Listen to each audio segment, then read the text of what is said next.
সালাম, নমস্কার, নববুদ্ধায় শুভ সময় বন্ধুরা। এই পৃথিবীতে সবচেয়ে সুন্দর এবং দামি জিনিসের নাম হচ্ছে ভালোবাসা। আমি আপনাদের ভালোবাসি এবং জানি আপনারাও আমাকে ভালোবাসেন। এই ভালোবাসার বন্ধন আরও দৃঢ় হোক, গাঢ় হোক, সে প্রত্যাশাই করি। ভালোবাসা ছাড়া পৃথিবীতে টিকে থাকাই সম্ভব না। আমরা যখন জন্মেছি না কিছু বুঝতাম, না কিছু বলতে পারতাম। আমাদের প্রতি আমাদের মায়েদের ভালোবাসা ছিল বলেই তারা আমাদের সুস্থ ও সুন্দরভাবে বাঁচিয়ে রেখেছেন। মানবজাতি এমনকি সকল প্রাণীর অস্তিত্বের সঙ্গেই মিশে আছে এই ভালোবাসা। পশু পাখিদের ক্ষেত্রেও একই ব্যাপার। মানব সৃষ্টির শ্রেষ্ঠ জীব। পৃথিবীর উন্নতি, অগ্রগতি, বিজ্ঞান, প্রযুক্তি মানুষের হাত ধরেই এসেছে। মানুষই তার মেধা দিয়ে পৃথিবীকে এত সুন্দর করে সাজিয়েছে। পৃথিবীতে মানুষই একমাত্র প্রাণী নয়, আরও লক্ষ লক্ষ প্রাণী আছে। জীবন যুদ্ধে বেঁচে থাকতে প্রতিটি প্রাণী লড়াই করে। অস্তিত্বের লড়াই, বেঁচে থাকার, টিকে থাকবার লড়াই মানুষও করে। বাঘ যেমন নিজের খাদ্যের জন্য হরিণের সুস্বাদু মাংস বেছে নেয়, মানুষও তার খাদ্যের জন্য শাক সবজি থেকে শুরু করে হাঁস, মুরগি ইত্যাদি প্রাণীও বেছে নেয়, সেগুলো খায়। এটিকে আমরা অন্যায় বলছি না, এটি প্রয়োজন, জীবনেরই আয়োজন। তেমনিভাবে রাস্তায় চলাচলের সময় ভুলবশত একটি সাপের শরীরে পা পড়ায় সাপটি আপনাকে ছোবল মারতে এলো, তখন নিজেকে বাঁচাতে আপনি সাপটিকে মেরে ফেললেন। যদিও এটি প্রাণী হত্যা, কিন্তু এই প্রাণী হত্যার জন্য কেউ আপনাকে নিন্দা করবে না। অন্যায় না, এটি আত্মরক্ষা। স্রেফ প্রাণী হত্যা কথাটি আমরা ব্যাপকভাবে খারাপ বলতে পারি না। তাই যে কোনো হত্যার পেছনে আপনাকে সেই হত্যার কারণ, প্রেক্ষাপট কি ছিল সেটি যাচাই বাছাই করতে হবে। যদি হত্যার পেছনে যুক্তিযুক্ত কারণ থাকে তবে সেই হত্যা নিন্দনীয় নয়। আর যদি হত্যার পেছনে যুক্তিযুক্ত, যথোপযুক্ত কারণ না থাকে তবে সেটি একটি অন্যায়, অসভ্যতা, বর্বরতা ছাড়া কিছুই নয়।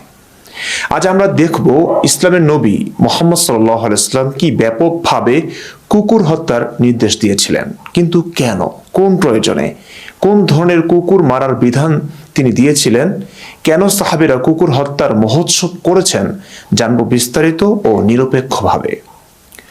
কুকুর নিধন যজ্ঞের সূচনা যেভাবে হয়েছিল তা আমরা জানতে পারি আয়েশা রাদিয়াল্লাহু তাআলা আনহা বর্ণিত হাদিস থেকে। সহিহ মুসলিম, ইসলাম ফাউন্ডেশন, 5333 নং হাদিস। একবার রসুল আয়েশার ঘরে, রসুল লক্ষ্য করলেন আয়েশার খাটের নিচে একটি কুকুর ছানা। রসুল সাল্লাল্লাহু আলাইহি সাল্লাম বললেন, হে আয়েশা, কুকুর ছানাটি এখানে ঢুকে পড়ল কখন? আয়েশা রাদিয়াল্লাহু তাআলা আনহা বললেন, আল্লাহর কসম আমি জানি না। তখন তিনি আদেশ দিলে সেটিকে বের করে দেওয়া হলো।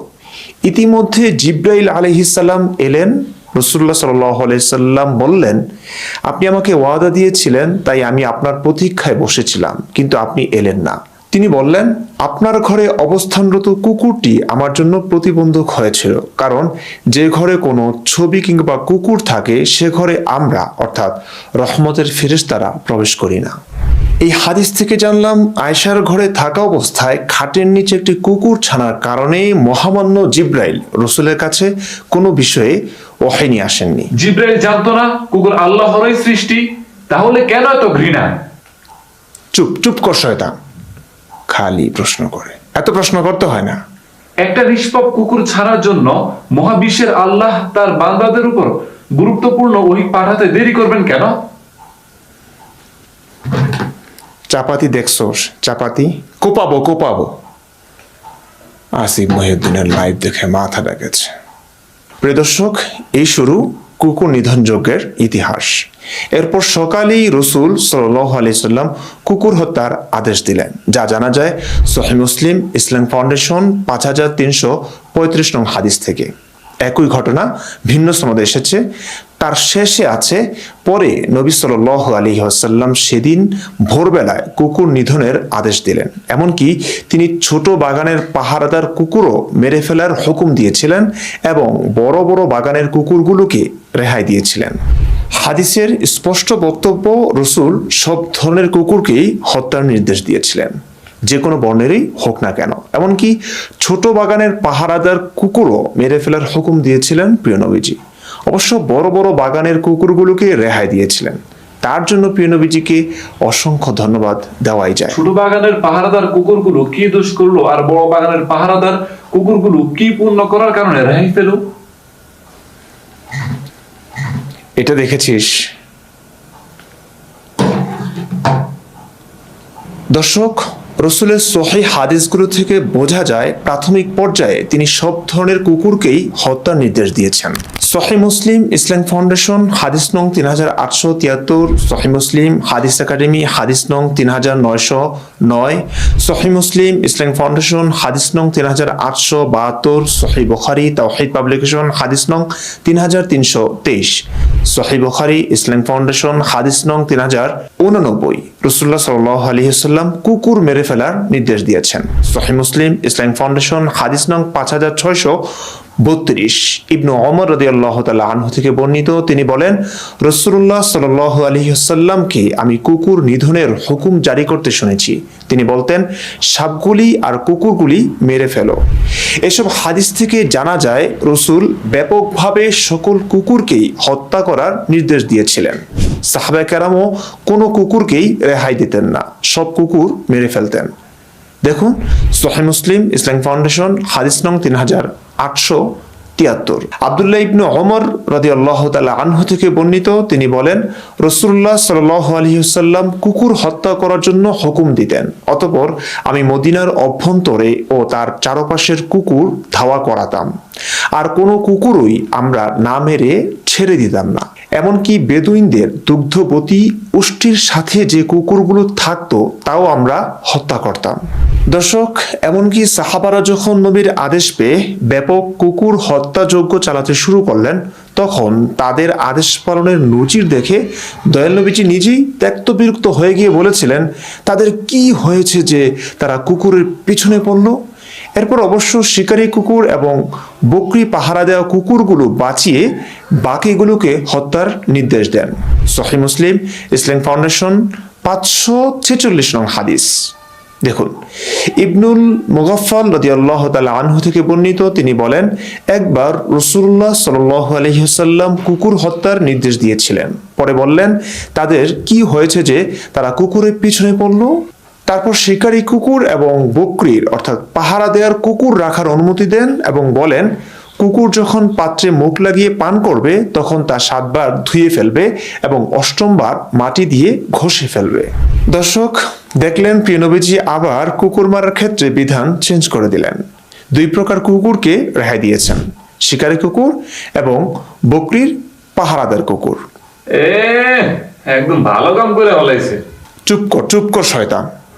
অবশ্যই ভালো কাজ করেছে। আস্তে আস্তে আমাদের প্রিয় নবীজি সভ্য হচ্ছেন। তার মানে আগে অসভ্য ছিল?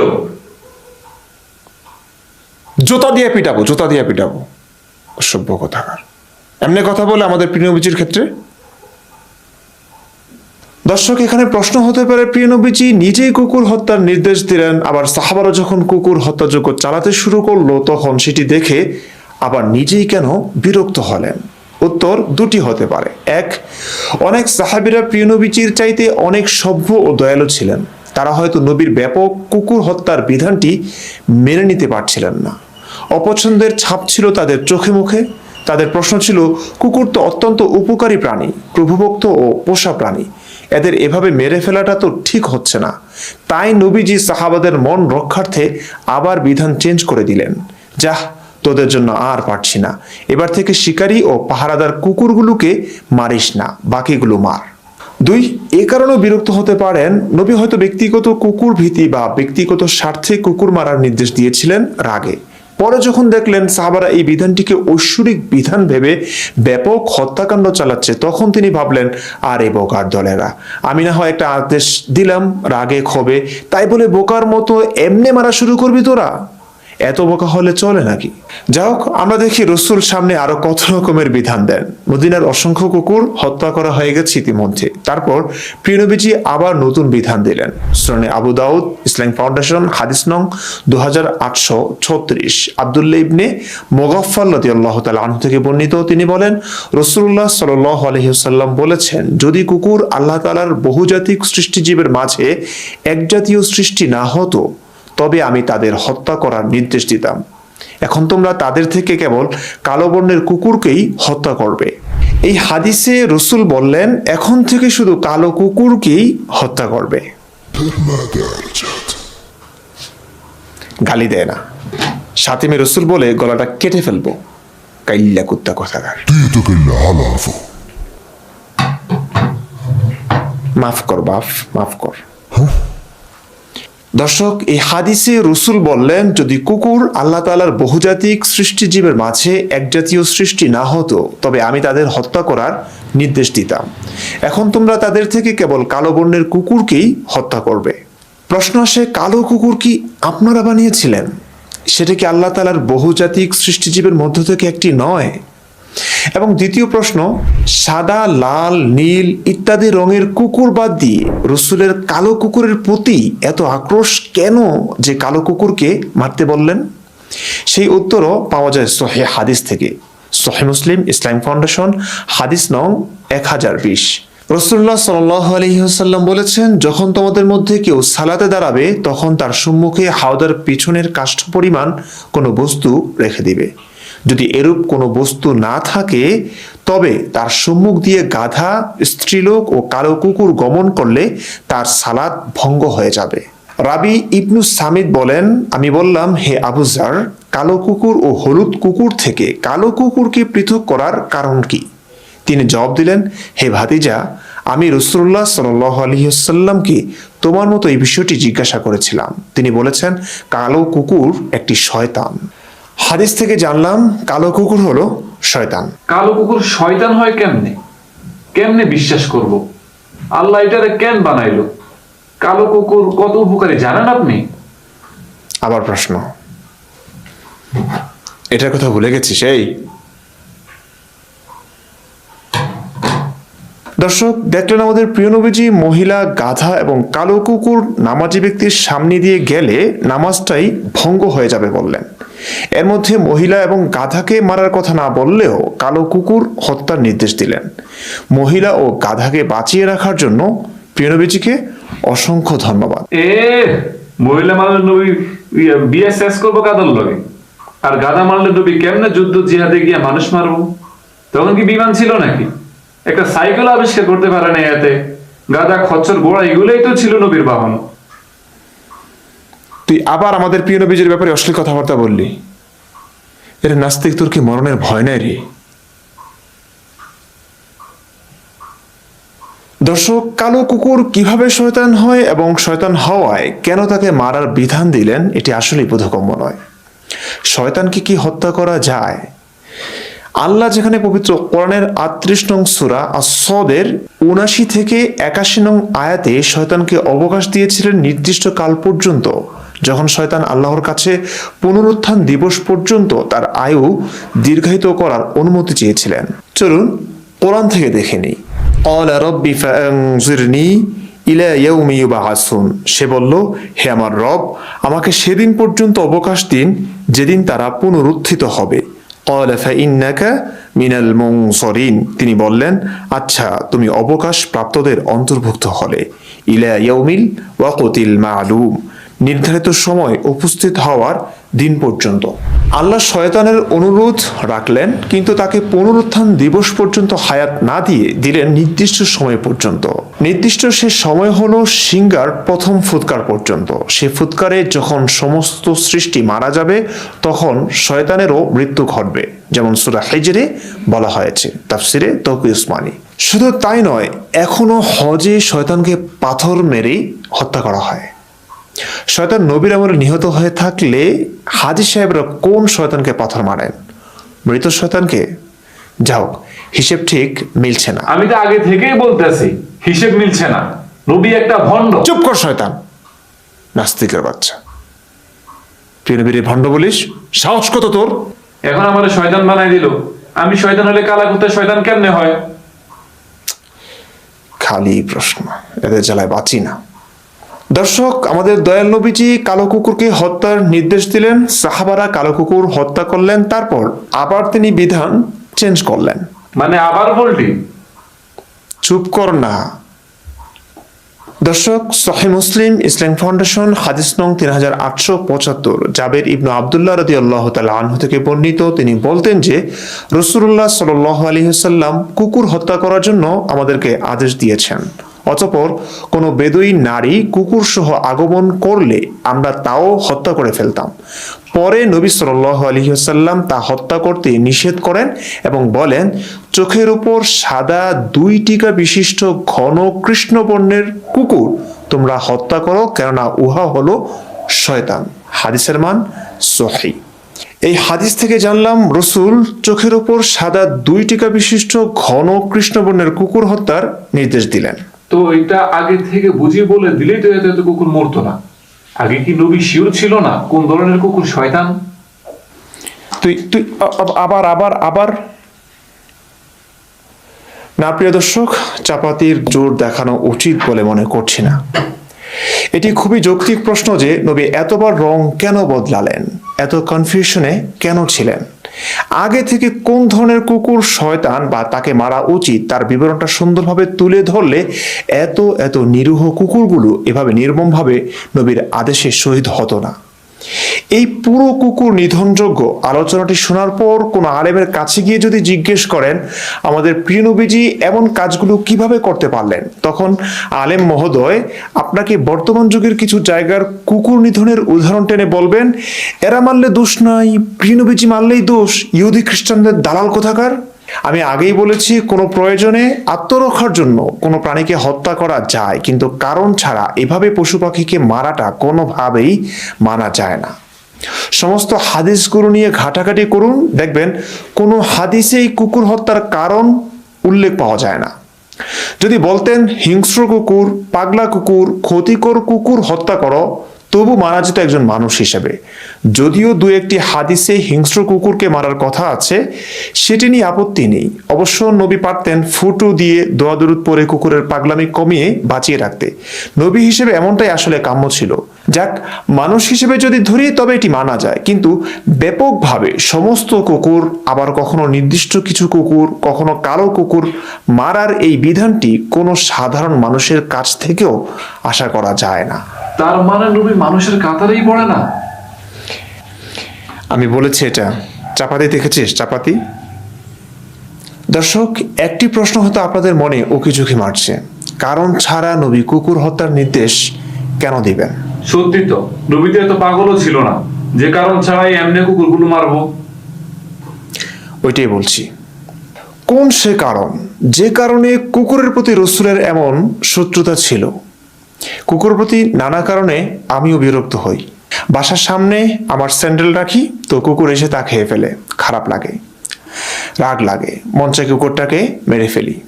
কিন্তু আমার তো বিবেক আছে, সেই বিবেক আমাকে বাধা দেয়। কুকুর আমার চপ্পল কেন খেলো? সে নিশ্চয়ই ক্ষুধার্ত ছিল। আল্লাহ তার খাবারের ব্যবস্থা করেননি, তাই ক্ষুধার জ্বালায় আমার চপ্পল কামড়ালো। কিভাবে খেলো? যদি আমি কুকুরটাকে সেই সুযোগটা না দিতাম তাহলেই তো খেতে পারতো না মনে হয়। আমি ভেতরে এনে জুতা রাখা শুরু করলেই তো হয়। এভাবে ভাবলে আসলে আমরা কুকুরকে মারতে পারি না, অন্যায় মনে হয়। আরেকটা কারণেও আমি কুকুরের প্রতি বিরক্ত হই, ওই যে এই কারণে যখনই কন্টেন্ট বানাই কুকুর মিয়া ঘেউ ঘেউ করে, খুব রাগ লাগে। কিন্তু আমার কন্টেন্ট ক্রিয়েশনে প্রবলেম হয় বলে আমি চাপাতি নিয়ে কুকুরটাকে কোপাতে থাকবো, তা কি করে হয়? কুকুরকে আর বোঝে যে তার ঘেউ ঘেউ করার কারণে আমার এখানে প্রবলেম হচ্ছে? বোঝে না। এতটুকু বোধ আমার আছে বলে আমি কুকুরটাকে মারতে পারি না। কুকুর নানা কারণেই চিল্লায়। নতুন মানুষ, চোর, শত্রু দেখলে সে চিল্লাপাল্লা করবেই। নতুন অপরিচিত শব্দেও সে চিল্লায়। সহিহ হাদিস থেকে আমরা জানতে পারি আমাদের প্রিয় নবীজি গভীর রাতে বের হতেন, পাড়া বেড়াতেন। কই যেতেন? লুচ্ছামি করতে? জুতা দিয়ে পিটাবো ধরে। প্রিয় নবীজির সারা এমন কথা মানায়? প্রিয় দর্শক, চলুন হাদিস থেকে দেখি। সুনান নাসাই ইসলামিক ফাউন্ডেশন 3965 নং হাদিস। মুহাম্মদ ইবনে কায়েস রহমতুল্লাহ আলাইহি থেকে বর্ণিত, তিনি বলেন, আমি আয়েশা রাদিয়াল্লাহু তাআলা আনহা থেকে শুনেছি, তিনি বলেন, রাসূলুল্লাহ সাল্লাল্লাহু আলাইহি ওয়াসাল্লাম এবং আমার ব্যাপারে কি তোমাদেরকে বর্ণনা করব না? আমরা বললাম, কেন করবেন না? তিনি বললেন, একবার রাসূলুল্লাহ সাল্লাল্লাহু আলাইহি ওয়াসাল্লাম আমার পালার রাতে ঈশার সালাত আদায়ের পর ফিরে আসলেন। তারপর তার জুতা পায়ের দিকে রাখলেন, তার চাদর রেখে দিলেন এবং তার একটি লুঙ্গি বিছানার উপর বিছালেন। তারপর তিনি মাত্র এতটুকু সময় অবস্থান করলেন যতক্ষণে তার ধারণা হলো যে আমি ঘুমিয়ে পড়েছি। তারপর উঠে আস্তে করে জুতা পরলেন এবং আস্তে করে তার চাদর নিলেন। তারপর আস্তে করে দরজা খুললেন এবং বের হয়ে আস্তে দরজা চাপিয়ে দিলেন। আর আমি মাথার উপর দিয়ে কামিজটি পরিধান করলাম, ওড়না পরলাম এবং চাদরটি গায়ে আবৃত করলাম ও তার পিছনে চললাম। তিনি বাকিতে আসলেন এবং 3 বার হাত উঠালেন ও বহুক্ষণ দাঁড়ালেন। তারপর ফিরে আসছিলেন। আমিও ফিরে আসছিলাম। তিনি একটু তীব্র গতিতে চললেন, আমিও তীব্র গতিতে চললাম। তিনি দৌড়ালেন, আমিও দৌড়ালাম। তিনি পৌঁছে গেলেন, তবে আমি তার আগে পৌঁছে গেলাম। ঘরে প্রবেশ করেই শুয়ে পড়লাম। তিনিও প্রবেশ করলেন এবং বললেন, হে আয়েশা, কি হয়েছে? তোমার পেট যে ফুলে গেছে। রাসূলুল্লাহ সাল্লাল্লাহু আলাইহি সাল্লাম বললেন, ঘটনা কি বলো, নচেত আল্লাহ যিনি সূক্ষ্মদর্শী ও সম্যক পরিজ্ঞাত তিনি আমাকে খবর দিবেন। আমি বললাম, আমার পিতামাতা আপনার প্রতি উৎসর্গ হোক, এবং ঘটনাটির বর্ণনা দিলাম। রাসূলুল্লাহ সাল্লাল্লাহু আলাইহি ওয়াসাল্লাম বললেন, তাহলে তুমি সেই ছায়ামূর্তি যা আমি আমার সামনে দেখছিলাম? আমি বললাম, হ্যাঁ। আয়েশা রাদিয়াল্লাহু তাআলা আনহা বললেন, এরপর রাসূলুল্লাহ সাল্লাল্লাহু আলাইহি ওয়াসাল্লাম আমার বক্ষে একটি মুষ্টাঘাত করলেন যা আমাকে ব্যথা দিল। তারপর রাসূলুল্লাহ সাল্লাল্লাহু আলাইহি ওয়াসাল্লাম বললেন, তুমি কি ধারণা করেছো আল্লাহ এবং তার রাসূল তোমার উপর জুলুম করবে? মানে কি? মানে হলো, রসুল আয়েশাকে বলছেন, তুমি কি ধারণা করেছো আমি তোমাকে ঘুমে রেখে অন্য মেয়ের সঙ্গে লুচ্চামি করতে গিয়েছি? এটাকে হাদিসের ভাষায় জুলুম বলা হয়েছে। তার মানে নবীর প্রিয় স্ত্রী আয়েশাও নবীকে এমন ভাবছিলেন? তো আমি ভাবলে সমস্যা কি? তুই ভাবতে পারবি না, হাদিস শোন আগে। আয়েশা রাদিয়াল্লাহু তাআলা আনহা বললেন, লোক যতই গোপন করুক না কেন আল্লাহ তা নিশ্চিত জানেন। রাসূলুল্লাহ সাল্লাল্লাহু আলাইহি সাল্লাম বললেন, নিশ্চয়ই তুমি যখন আমাকে দেখছিলে তখন জিবরাইল আলাইহিস সালাম আমার কাছে এসেছিলেন। তুমি যে শুয়ে যাওয়ায় কাপড় খুলে ফেলেছো তাই জিবরাইল আলাইহিস সালাম প্রবেশ করেননি। জিবরাইল কেমনে দেখলো আয়েশা যে শুয়ে যাওয়ায় কাপড় খুলে ফেলেছে? চুপ, কথা বলবি না, একদম কথা বলবি না, মনোযোগ দিয়ে হাদিস শোন। তোমার থেকে গোপন করে আমাকে ডাকলেন, আমিও তোমার থেকে গোপন করে উত্তর দিলাম। মনে করলাম তুমি ঘুমিয়ে পড়েছ। তোমাকে জাগিয়ে দেওয়াটা পছন্দ করলাম না, এবং এই ভয় ছিল যে আমি চলে যাওয়ার কারণে তুমি নিঃসঙ্গতা বোধ করবে। জিবরাইল আলাইহিস সালাম আমাকে নির্দেশ দিলে বাকিতে অবস্থানকারীদের কাছে যাই এবং তাদের রবের কাছে তাদের জন্য ক্ষমা চাই। এই হলো ঘটনা। নবী আসলে তার স্ত্রী আয়েশাকে ঘুমে রেখে চুপি চুপি জিবরাইলের ডাকে জান্নাতুল বাকি কবরস্থানে যেতে চাইছিলেন, যদিও আয়েশা নবীর ব্যাপারে দুষ্টু কিছু ভেবে পিছু নিয়েছিলেন। নবী সেটি টের পেয়েই কিনা কে জানে কোনো নারীর কাছে না গিয়ে চলে গেলেন কবরস্থানে। কথা হলো, এমন স্বভাব কি নবীর ছিল? আয়েশা রাদিয়াল্লাহু তাআলা আনহা কেন প্রিয় নবীর ব্যাপারে এত সন্দিহান ছিলেন, যেখানে আমরা এটা কল্পনাই করতে পারি না যে আমাদের নবী এত এত স্ত্রী দাসী থাকবার পরেও তার স্ত্রী রেখে অন্য মেয়ের কাছে যাবেন রাতের গোপনে। এটা আমরা ভাবতেই পারি না। উম্মে হানির সঙ্গে রাত্রি যাপনের ঘটনাও আমাদের এদিকে ইঙ্গিত করে নবী আসলে রাতের বেলা পাড়া বেড়াতেন। আরেকটি কারণ অবশ্য আছে। সহিহ হাদিস থেকে জানা যায় রসুল রাতের বেলা অতর্কিত গোপন হামলা করতেন। সহিহ মুসলিম ইসলামিক ফাউন্ডেশন 4399 নং হাদিস, পরিচ্ছেদ 9, রাতের অতর্কিত আক্রমণে অনিচ্ছাকৃতভাবে নারী ও শিশু হত্যায় দোষ নেই। হাদিসটি শুনুন। সাআব ইবনু জাসসামা রাদিয়াল্লাহু তাআলা আনহু থেকে বর্ণিত যে রাসূলুল্লাহ সাল্লাল্লাহু আলাইহি ওয়াসাল্লামকে মুশরিকদের নারী ও শিশু সন্তান সম্পর্কে জিজ্ঞাসা করা হলো। যখন রাতের আধারে অতর্কিত আক্রমণ করা হয় তখন তাদের নারী ও শিশুরাও আক্রান্ত হয়। তখন রাসূলুল্লাহ সাল্লাল্লাহু আলাইহি ওয়াসাল্লাম বললেন, তারাও তাদের অর্থাৎ মুশরিকদের অন্তর্ভুক্ত। এই হাদিস দ্বারা বোঝা যায় রাতের বেলা রাসূল সাল্লাল্লাহু আলাইহি ওয়াসাল্লামের বাহিনী অতর্কিত আক্রমণ করতেন। সেই আক্রমণে অমুসলিম নারী ও শিশু নিহত হলেও দোষ নেই। সুতরাং এমনও হতে পারে মহাবিশ্বের মহাক্ষমতাধর আল্লাহর আদেশে তার নবী যখন রাতের অন্ধকারে অতর্কিত আক্রমণ করতেন তখন কুকুরের ঘেউ ঘেউয়ে আল্লাহ ও রসুলের বাহিনীর সমস্যা হয়ে যেত। শত্রুরা জেগে যেত। অতর্কিত গোপন হামলায় ব্যাপকভাবে বীরত্বের সঙ্গে যুদ্ধ করতে পারতেন না নবী এবং তার সাহাবীরা। সম্মানিত দর্শক, কোনো সম্ভাবনাটি অবাস্তব নয়। নবী যখন গোপনে রাতের আধারে যে উদ্দেশ্যেই হোক পাড়া বেড়াতেন বা রাতে গোপন যুদ্ধে অমুসলিম মারতেন, তখন কুকুরগুলো আমাদের প্রিয় নবী ও তার বাহিনীকে খুবই ডিস্টার্ব করত। কুকুর তার বোঝে না যে এটা আমাদের দয়াল নবীজি বা এরা আল্লাহর বাহিনী। তারা হয়তো ভাবতো বাড়িতে চোর এসেছে, ডাকাত এসেছে, কিংবা কোন লুচ্ছা এসেছে। এটার কথা ভুলে গেছোস?